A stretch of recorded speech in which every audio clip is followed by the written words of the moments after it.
Ji-won Kim stood in the grand hall and felt very small. Around her, thousands of aliens sat in tall towers that reached toward the ceiling. Each tower represented a different species from across the galaxy. They were all talking to each other, but Ji-won could not hear a single word. That was because they were not using words. They were using their minds. Every species in the Galactic Assembly could speak to each other through thoughts alone. They called it the chorus. It was like having a conversation inside your head with someone on the other side of the galaxy. The thoughts traveled instantly, faster than light, faster than any radio signal. Every species could do this. Every species except humans. Ji-won held a small device in her hand. It was a translator, a machine that could pick up the telepathic signals and turn them into words she could hear through an earpiece. But it was slow. By the time she heard what someone said, the conversation had already moved on. She was always behind, always catching up, always the last one to understand the joke. Today was important. Today, the Assembly was voting on how much space humanity could explore. Ji-won was here to speak for Earth, to convince them that humans deserve to expand to more star systems. She had prepared her speech for weeks. She had practiced every word. But before she could speak, a tall alien stood up. His name was difficult to pronounce, but Ji-won knew him as Elder Thex. He was from the Varick species, a race of proud telepaths who believed they were the most advanced in the galaxy. His skin was dark purple and his 4 eyes gleamed with something that looked like amusement. Through her translator, Ji-won heard his words. They came a few seconds late, as always. We must discuss the human problem, Elder Thex said. These beings cannot hear the chorus. They are deaf to the voice of the galaxy. How can we trust them to navigate our shared space when they cannot even communicate properly? Ji-won felt her face grow hot. She wanted to stand up and defend her people, but Elder Thex was not finished. Look at her, he continued, and Ji-won realized with horror that he was pointing at her. She holds a machine just to understand us. She's like a child who needs help to hear. The humans are the deaf children of the galaxy. We should keep them in supervised sectors where they cannot cause harm. Around the hall, Ji-won saw faces change. Some aliens looked uncomfortable, but many others seemed to agree. She could not hear the telepathic laughter, but she could see it in their expressions. They were mocking her. They were mocking all of humanity. Ji-won stood up. Her legs felt weak, but she forced herself to walk to the speaking platform. The translator kept feeding her words, delayed reactions from the crowd. They were still discussing Elder Thex's proposal, still laughing at the idea of humans being children. Honored Assembly, Ji-won began. Her voice sounded small in the huge hall. Humanity has proven we can thrive among the stars. We have built colonies. We have contributed to galactic trade. We have followed every law and treaty. She paused, waiting for her translator to catch up with the crowd's response. When it did, her heart sank. They were not listening. They had already made up their minds. We may not have telepathy, she continued, fighting to keep her voice steady. But we have other strengths. We have a vote, someone called out. The translator told her this several seconds after it happened. The vote happened in silence. At least in the silence that Ji-won could hear. In the chorus, it was probably very loud. Decisions were made in milliseconds through pure thought. By the time Ji-won's translator announced the result, it was already over. Humanity was restricted to 3 star systems. Just 3. Earth and 2 small colonies. Everything else was off limits. Ji-won walked out of the grand hall in a daze. She had failed. She had let her entire species down. Outside, she found a quiet spot in the gardens. The capital world of Harmonia was beautiful, with purple trees and flowers that sang in frequencies humans could not hear. Everything here was beyond human reach, reminding her of what they could never have. Her communicator buzzed. It was a message from the Wanderer, the human flagship in orbit. Captain Dae-ho-yoon wanted to speak with her. Ji-won took a shuttle up to the ship. The Wanderer was smaller than most alien vessels, built with human hands using human technology. It felt like coming home. Captain Yoon met her in his office. He was an older man with gray hair and tired eyes. He had fought in Earth's wars before humanity reached the stars. He understood defeat. I heard what happened, he said gently. They called us deaf children, Ji-won said. Her voice broke. They think we are not good enough to be part of their galaxy. Maybe they are right, said a woman's voice. Ji-won turned. Minji Choi stood in the doorway. She was the ship's xenolinguist. an expert in alien languages and cultures. She was young with bright eyes and a mind that never stopped thinking. What? Jiwon asked. Maybe they are right that we are different, Minji said. She came into the room and sat down. But different does not mean worse. Think about it. Every species in the galaxy can read each other's minds. But we cannot. Does that make us weak, or does that make us unique? It makes us isolated, Jiwon said bitterly. Maybe, Minji admitted. But isolation can be a shield as well as a prison. Before Jiwon could ask what she meant, Hyun Park rushed into the room. He was the chief engineer, a practical man who preferred machines to politics. Captain, he said urgently, we are getting reports from the outer sectors. Something bad is happening. Captain Yoon stood up. What kind of something? An invasion, Hyun said. A species called the Kral. They are attacking assembly worlds. The four of them looked at each other. The Kral were known to the assembly, but they had always stayed in their own territory. They were telepaths like everyone else, but stronger. Their minds worked together as one, like a hive of bees or a colony of ants. How bad? Captain Yoon asked. 7 sectors in 3 weeks, Hyun said. The assembly defense fleet cannot stop them. Every time they send ships, the Kral seem to know exactly what they are going to do. Jiwon felt something cold in her stomach. They are reading their minds, she said quietly. Everyone looked at her. The Kral can hear the chorus better than anyone, she continued. They know what the assembly fleet is planning, because they can hear them planning it. Every order, every strategy, every tactical decision is broadcast through telepathy. The Kral can hear it all. Minji leaned forward. And they cannot hear us, she said slowly. Because we are not in the chorus. The room fell silent. Outside the window, the stars shone cold and distant. Somewhere out there, a war was beginning. A war that the telepathic species were losing, and humanity, the deaf children of the galaxy, might be the only ones who could help. 3 months passed and the war grew worse. Every day brought news of another fallen world. The Kral Empire swept through assembly space like a dark tide, unstoppable and terrifying. Captain Yoon gathered his senior officers in the briefing room. Holographic displays showed the latest battle reports. Red markers indicated Kral victories. There were too many red markers. Explain this to me, the captain said, pointing at a report. The assembly sent 50 warships to defend the Meridian system. They were experienced crews with good commanders. How did they lose in 6 hours? Hyun Park pulled up another display. The Kral knew where they were going to be before they got there. Look at this. The assembly fleet jumped in at coordinates sent through the Chorus network.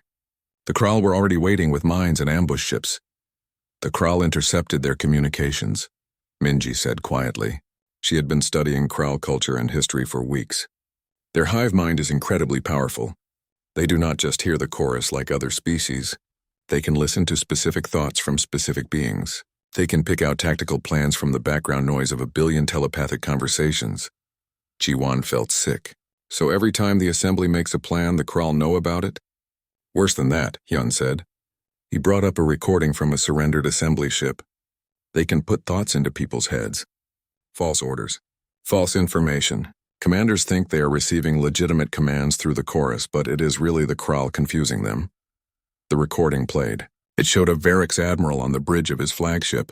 He was giving orders to retreat, but his crew looked confused. Some were moving to follow his commands. Others were moving in the opposite direction. Within minutes, the ship descended into chaos. Crew members argued with each other, certain they had heard different orders through the chorus. By the time they realized what was happening, Kral ships were firing on them. The assembly's greatest strength has become their greatest weakness, Captain Yoon said. The chorus connects them all, but now that connection is a weapon being used against them. A message alert chimed. It was from Harmonia, the assembly capital. Jiwon opened it and read quickly. Her face went pale. The assembly is requesting human assistance, she said. They want us to send our fleet. The room fell silent. Captain Yoon stared at the message for a long moment. 3 months ago they called us deaf children, he said quietly. They restricted us to 3 systems. They mocked our ambassador. And now they want our help? They are desperate, Jiwon said. She understood the captain's anger. She felt it too. But she also thought about the civilians on those conquered worlds, the families torn apart, the children who would grow up under Kral occupation. Hyun Park was looking at something on his datapad. His expression changed from concentration to surprise. "Captain," he said, "I have been analyzing the combat data. There is something interesting here. In every battle, the Kral knew what the assembly forces were planning. They intercepted every communication, every tactical discussion. But look at this." He displayed a different report. It showed a human cargo ship that had been caught near a battle. The ship had fled using random jumps to escape. The Kral had chased it but seemed confused by its movements. The cargo ship captain made decisions without transmitting them through the chorus, Hyun explained. Because he could not use the chorus. He used old-fashioned radio communications and hand signals to his crew. The Kral could not predict where he would go next. Minji leaned forward, her eyes bright. "They cannot read human minds. We are invisible to them." "Not just invisible," Hyun said. "We are completely silent. When the Kral look at us through their telepathy, they see nothing. We are blank spots in their perception." Captain Yoon stood up and walked to the window. Outside, stars glittered against the black of space. Somewhere out there, people were dying. The same people who had looked down on humanity were now begging for help. "What does Earth Command say?" he asked. Ji-won checked another message. "They leave the decision to us. We are the closest human fleet to the combat zone. If we are going to help, we need to move now." "Captain," Minji said, "I know the assembly treated us badly, but if we do not help, millions will die. Maybe billions. The Kral will not stop with the assembly. Eventually they will come for us too. And there is another reason," Hyun added. "This is our chance to prove what we can do. The assembly thinks we are weak because we cannot use telepathy, but maybe our silence is exactly what is needed to fight the Kral." Captain Yoon turned back to face them. He looked at each person in turn. These were good people, his crew. They had been insulted and dismissed by the galaxy. They would have every right to refuse this call for help, but that was not who they were. That was not who humanity was. "Send a message to Earth Command," he said. "Tell them we are mobilizing. Then send a message to all human ships in nearby systems. Tell them to prepare for combat operations." Ji-won smiled. It was a small smile, but it was real. "What should I tell the assembly?" "Tell them the deaf children are coming to help," Captain Yoon said. "And tell them to get ready to learn how to be quiet." Over the next week, humanity moved faster than it ever had before. Every human warship within 20 light-years received the call. Some were exploration vessels fitted with basic weapons. Others were patrol ships designed to fight pirates. Earth sent its home defense fleet, ships that had never left the solar system before. In total, 347 human ships gathered near the border of Kral-occupied space. It was the entire military strength of humanity. Every captain, every crew member knew what this meant. If they failed here, Earth would be defenseless. Hyun Park worked without sleeping. He had teams on every ship installing new equipment. They removed automated systems that might send signals the Kral could detect. They installed manual backups for everything. They printed physical maps and battle plans on paper, something most species had not used in thousands of years. "We are going backwards in technology," one engineer complained. "We are going back to basics," Hyun corrected. "The Kral can intercept any electronic signal. They can read any computer system, but they cannot read paper. They cannot hear hand signals. We are going to fight them the old way." Minji worked on something else. She knew that human ships alone would not be enough. They needed the assembly fleet to work with them. But the assembly crews were telepathic. They had never learned to keep their thoughts private. She developed what she called the silence protocols. It was a training program to teach telepathic species how to operate without using the chorus. It was hard, painful even. For them, using telepathy was as natural as breathing. Asking them to stop was like asking a human to hold their breath for hours. But some were willing to try. Officers from defeated fleets came to the Wanderer to learn. They sat in classrooms with human teachers, learning to write messages instead of thinking them, learning to speak out loud instead of broadcasting telepathically, learning to trust their eyes and ears instead of their minds. One of those students surprised everyone. It was Elder Thex, the Variks, who had called humans deaf children. He arrived alone in a small shuttle without guards or ceremony. He looked tired and old. Ji-won met him in the docking bay. She had not spoken to him since the day of her humiliation. "Ambassador Kim," he said, speaking aloud instead of using telepathy. His voice was rough, unused to making sounds. "I have come to learn. Why?" Ji-won asked. She kept her voice neutral, but inside she felt the memory of his mockery. Because I was wrong, Elder Thek said simply. I called your people weak. But weakness and difference are not the same thing. You were never deaf. We were just speaking the wrong language. Ji-won studied his face. She saw genuine regret there. She saw humility, something rare in the proud Varix. Welcome aboard the Wanderer, she said. Report to engineering. Hyun Park will show you what real work looks like. Elder Thex bowed his head and walked toward the engineering section. Ji-won watched him go. Maybe, she thought, there was hope for understanding after all. But first they had a war to win. The human fleet moved through space in complete silence. No radio signals. No electronic transmissions. Each ship carried sealed orders that would only be opened at specific coordinates. The captains did not know where they were going until they arrived. This was strange for the assembly officers who had joined them. They were used to constant telepathic contact, always knowing what their fleet was doing. Now they felt alone, isolated inside metal ships with only their human instructors for company. Elder Thex worked in the engine room of the Wanderer. His four hands, designed for delicate telepathic controls, now held wrenches and welding tools. Hyun Park worked beside him, showing him how to repair systems manually. Why do you do everything the hard way? Elder Thex asked one day. His telepathic voice was silent now, replaced by his speaking voice. It still sounded awkward, but he was getting better. It is not the hard way, Hyun said, tightening a bolt. It is the reliable way. A telepathic command can be intercepted. A hand on a wrench cannot. Elder Thex thought about this. For his entire life, he had believed that telepathy made his species superior. Now he was learning that every strength could become a weakness. Minji Choi spent her time training the other alien officers. She taught them to read and write in basic assembly standard language. Most of them had never needed to before. Writing was something their ancient ancestors did before they evolved telepathy. This is ridiculous, one officer complained. He was from a species with tentacles instead of hands, and holding a pen was difficult. Why must we waste time with primitive methods? Because primitive methods work, Minji said firmly. The Krall can intercept any thought. They can plant false orders in your mind, but they cannot read ink on paper. They cannot fake a signature you made with your own tentacle. Slowly, the alien officers began to understand. They were not just learning human ways. They were learning to fight an enemy that could read minds. And to do that, they had to keep secrets in the oldest way possible. Captain Yoon stood on the bridge of the Wanderer, studying tactical displays. The target was Threshold Station, a massive space station orbiting a wormhole junction. It connected 5 different sectors of assembly space. If the Krall captured it, they could split the galaxy in half. Intelligence reports said the Krall had committed 3 of their 5 grand fleets to taking Threshold.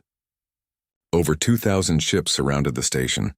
The defending assembly fleet was barely holding on, and their commanders were already showing signs of mental breakdown from constant telepathic assault. The human fleet numbered only 347 ships. On paper, they were hopelessly outnumbered, but Hyun Park had a plan. The Krall rely completely on telepathy, he explained to the command staff. They sense enemy fleets through the chorus long before visual contact. They coordinate their movements through shared thoughts. Their entire military doctrine assumes they can hear the enemy, and they cannot hear us, Ji-won said. Exactly, Hyun nodded. To them we are ghosts, invisible until we are right on top of them. So we will use that. We will make them see ghosts everywhere. He displayed his plan on the holographic table. It was complex with multiple layers of deception. The Krall would be looking for patterns in the chorus, trying to predict where the next attack would come from. They would find nothing but silence. Each human captain received a sealed envelope. Inside were written orders, specifying exact times and coordinates. No 2 ships had the same orders. No ship knew what the others would do. This way, if one captain was somehow captured and his mind read, he could only reveal his own small piece of the plan. This is insane, one of the assembly officers said. How can you coordinate a fleet if nobody knows what everyone else is doing? We coordinate through trust, Captain Yoon said. Each captain will do their part. Each crew will follow their orders. We do not need to hear each other's thoughts to work together. We just need to believe in the plan and believe in each other. The fleet arrived at Threshold Station exactly 18 hours before intelligence predicted the station would fall. They came out of hyperspace in scattered groups, not in a neat formation. To any observer, it would look disorganized and confused. The Kral Warmaster commanded the siege from his flagship, a massive vessel 3 times the size of the Wanderer. His mind was connected to every Kral ship in the system, processing millions of thoughts per second. He was aware of every weapon, every shield, every tactical option. Then something strange happened. His telepathic senses detected nothing. For the first time in his military career, he could not feel the enemy fleet's presence. The human ships appeared on visual sensors, but in the chorus, they were blank voids. The Warmaster felt something he had not experienced in decades. Uncertainty. He sent telepathic orders to his fleet, commanding them to intercept the human ships. His orders traveled at the speed of thought, reaching every Kral vessel instantly.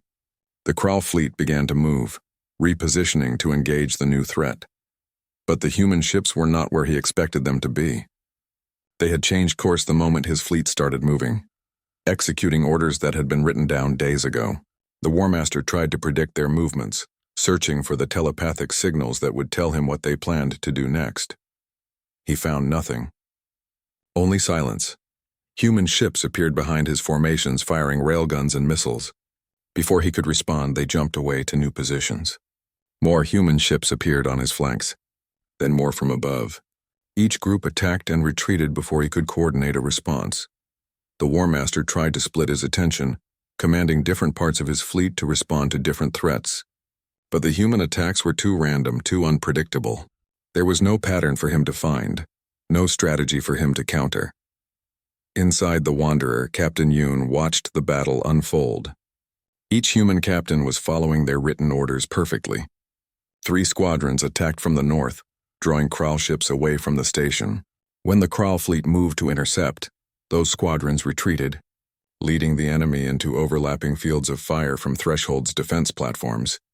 It was a trap within a trap within a trap, layers of deception that the Kral could not see coming because they had no mind to read.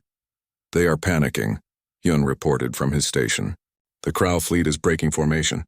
Individual ships are making their own decisions instead of following the hive mind." Minji watched her displays with fascination. The hive mind is fracturing. They have never had to fight an enemy they could not sense. They do not know how to handle uncertainty. Elder Thek stood on the bridge watching the battle. He remembered standing in the assembly hall calling humans deaf children. He remembered thinking that telepathy made his people superior. Now he understood. Humanity was not deaf. They just spoke a language the galaxy had forgotten. The language of silence, of patience, of keeping secrets. And in a universe where everyone could read minds, that language was the most powerful weapon of all. "Captain," Jiwon said, "the Kral flagship is transmitting on radio frequencies. They are trying to contact us." Captain Yoon smiled. The Kral Warmaster, who had never needed to use primitive radio in his entire life, was now begging to speak with an enemy he could not telepathically sense. "Put him through," the captain said. The Warmaster's voice came through the speakers. It was rough, unpracticed. "Human commander, we request a negotiation." Captain Yoon looked at his crew. He looked at Jiwon, who had been humiliated by the assembly. He looked at Hyun, who had turned human limitations into advantages. He looked at Minji, who had taught the galaxy to be quiet. And he looked at Elder Thex, who had learned humility. Then he replied with a single word: surrender. News of the victory at Threshold Station spread through the galaxy faster than light.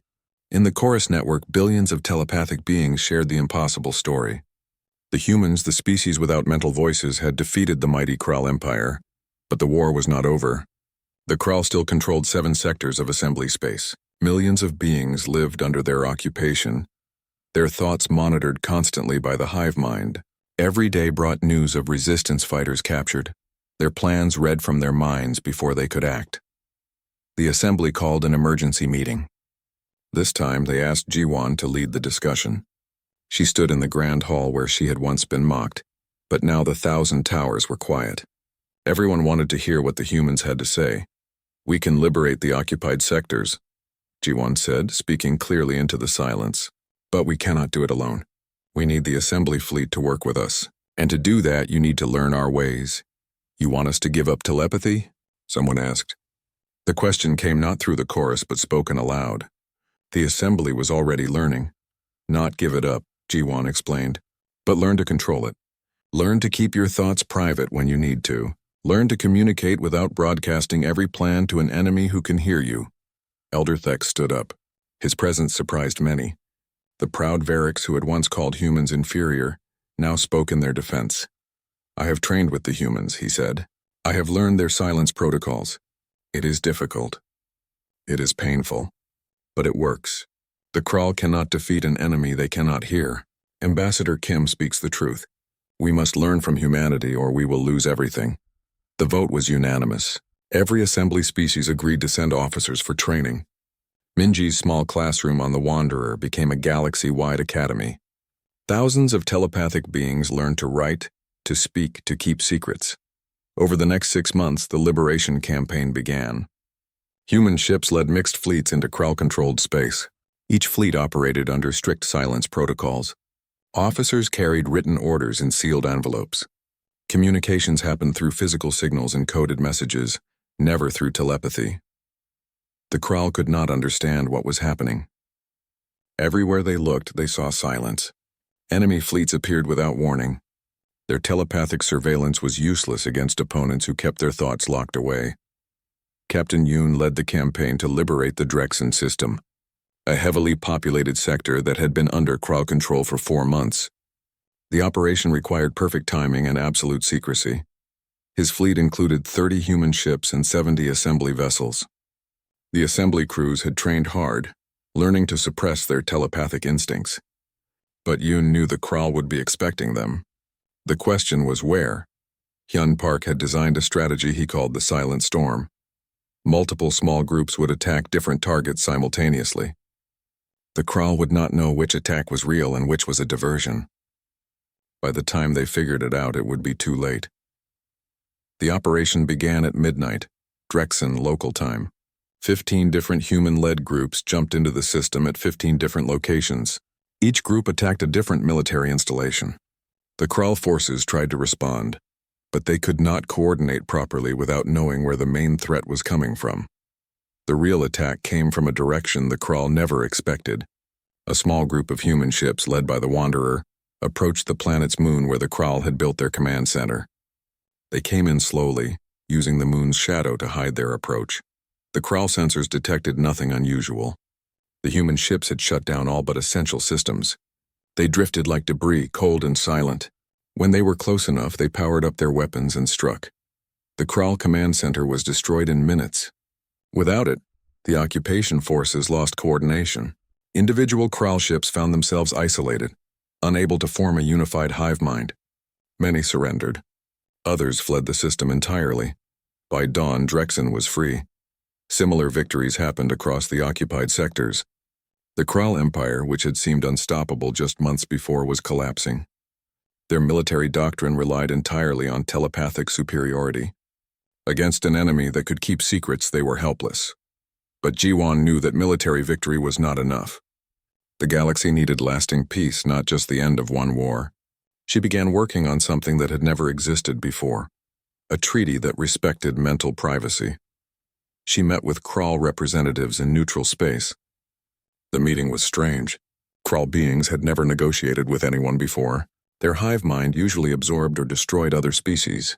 The concept of compromise was alien to them. The lead Krall negotiator was called Thoughtweaver, a title rather than a name. He spoke aloud for the first time in his life, his voice uncertain and slow. "We do not understand you," he said to Jiwon. "Our minds are open to each other. We share everything. How can you trust each other when you cannot hear thoughts?"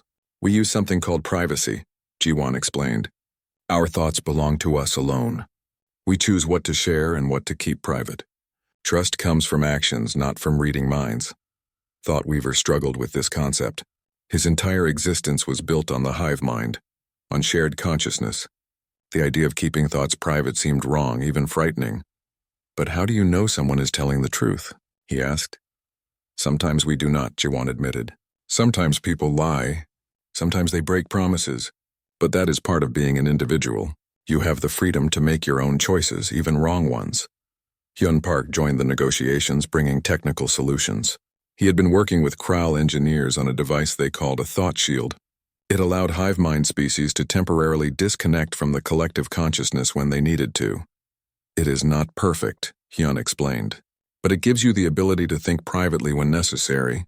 For security, for personal moments, for times when you need to be just yourself. Thought Weaver examined the device. It was simple technology by galactic standards, but revolutionary for the Crawl. For the first time, a Crawl could be alone with their own thoughts. We will call them human thoughts, Thought Weaver decided, in honor of the species that taught us this gift. The treaty was signed 3 weeks later. The Crawl Empire agreed to withdraw from all occupied territories and to respect the mental privacy of other species. In return, the Assembly agreed to help the Crawl adapt to a new way of thinking, one that balanced the hive mind with individual consciousness. Elder Thex attended the signing ceremony. He had changed greatly over the months.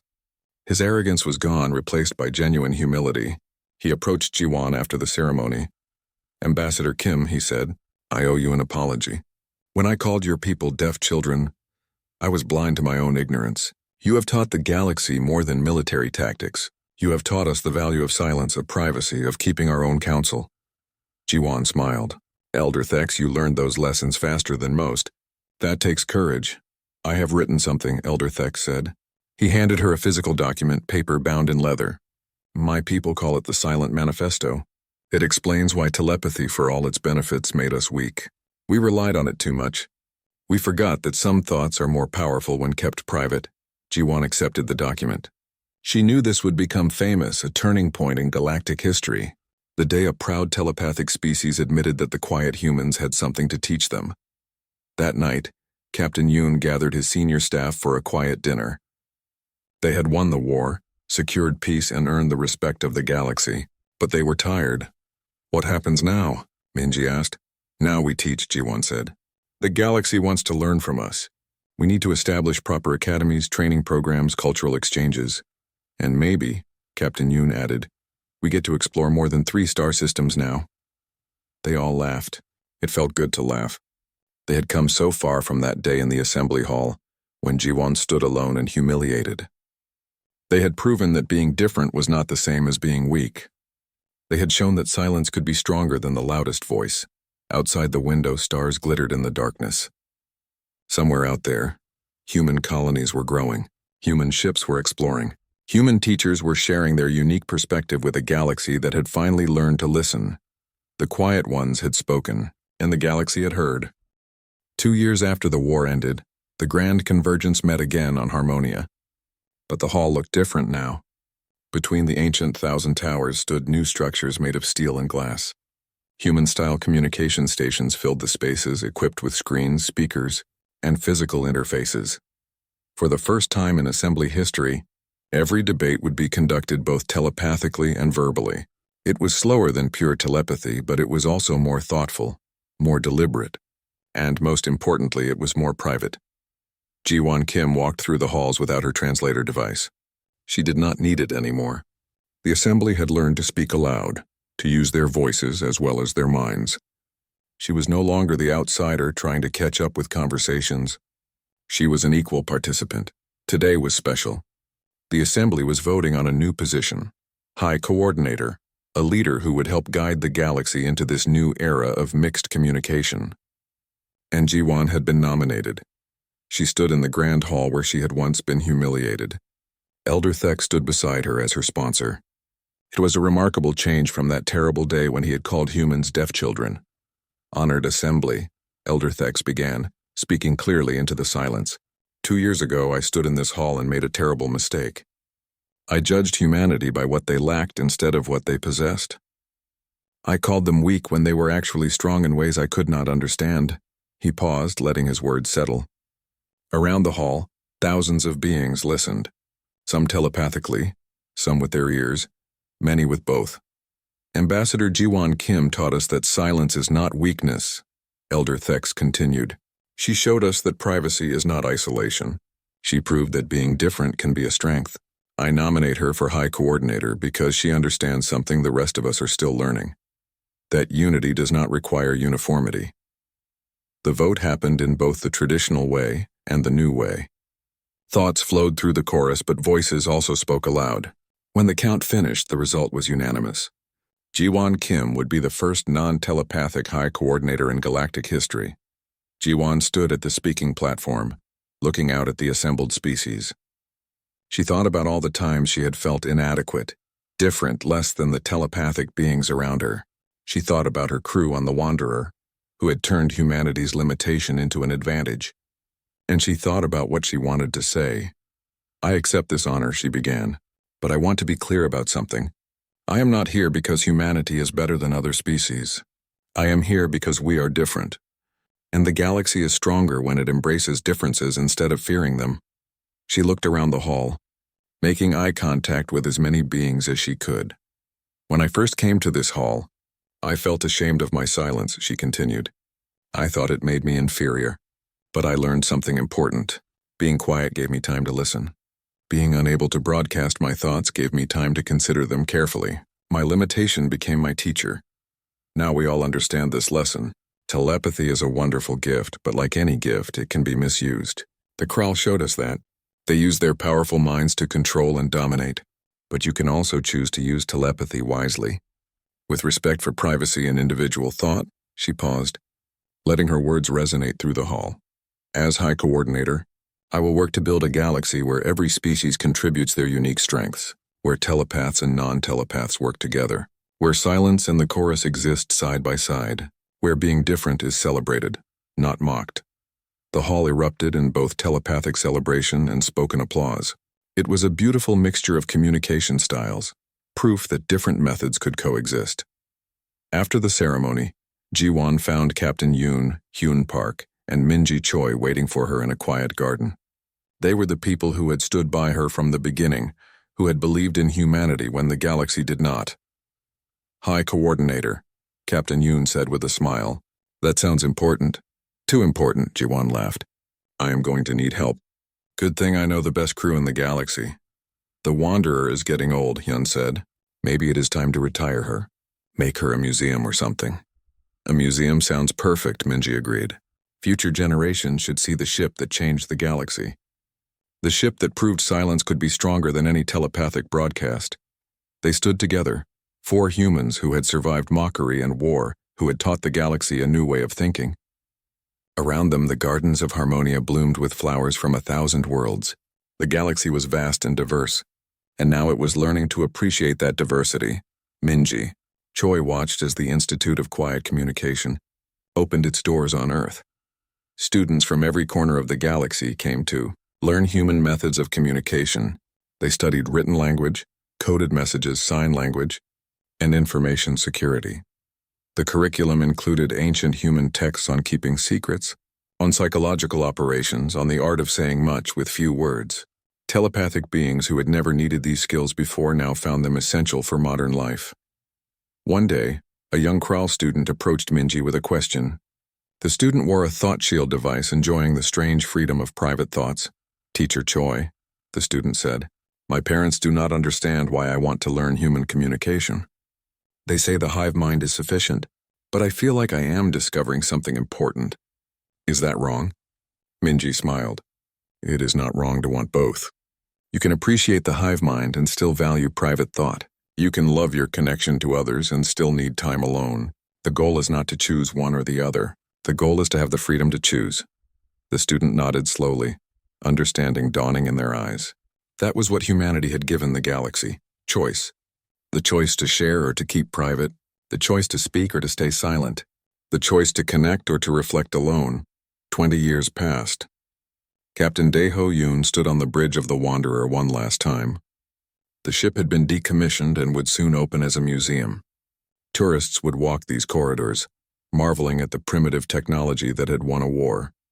He ran his hand along the command chair, remembering the battles fought from this spot. The sealed envelopes with written orders, the long silences as they waited for the right moment to strike, the trust they had in each other when they could not read each other's minds. A group of visitors entered the bridge. Children from various species here on a school trip. They looked at the old displays and controls with wonder. "Is it true that humans could not use telepathy?" one child asked. "That is right," Captain Yoon said. "We still cannot. We are born without that ability. Does it make you sad?" another child asked. Captain Yoon thought about this. Once, maybe, it had made him sad. But not anymore, no, he said. It makes me grateful. Because we could not do what everyone else could do, we had to find our own way. We had to be creative. We had to trust each other in different ways. Our limitation forced us to develop strengths we might never have discovered otherwise. A telepathic child, one who could hear thoughts as easily as sounds, considered this. My teacher says that sometimes the loudest voice is not the wisest voice. Your teacher is correct, Captain Yoon said. Sometimes the most powerful words are the ones you never say aloud. Sometimes the strongest message is silence. The children moved on to examine the old navigation systems. Captain Yoon stayed behind, looking out at the stars through the bridge window. He thought about all the human colonies now thriving across the galaxy, about the mixed crews on modern ships, telepaths and non-telepaths working together, about a galaxy that had learned to value differences instead of fearing them. In the assembly hall on Harmonia, High Coordinator Ji-won Kim prepared for an important ceremony. Representatives from all member species had gathered, along with humans from across colonized space. Today they would dedicate a monument to the Silent Fleet, the human ships that had changed galactic history. Before the ceremony began, Ji-won asked for a moment of silence. Not because anyone had died, but to honor what silence itself meant. To remember that sometimes the absence of sound could speak louder than any voice. 1,000,000 beings across 1,000 worlds stopped what they were doing. Telepaths quieted their minds. For 10 seconds, the chorus went still. For 10 seconds, everyone experienced what humans experienced every day. The sound of their own thoughts, clear and private and entirely their own. When the silence ended, it broke with a roar. Not of telepathy, but of voices. 1,000,000 beings speaking aloud in 1,000 languages, celebrating the species that had taught them the power of keeping quiet until it was time to speak. The monument was unveiled. It showed a simple human figure standing alone, head raised looking toward the stars. Beneath it, words were carved in every major galactic language. They mocked our quiet. They mistook our silence for weakness. But in the end, they learned what we always knew. The loudest voice is not always the wisest, and sometimes the most powerful words are the ones you never say aloud. Humanity's gift to the galaxy was not their voice, but their ears, and the wisdom to know when to use each. Ji-won stood before the crowd, looking at faces both human and alien. She remembered the scared ambassador who had stood in this hall years ago,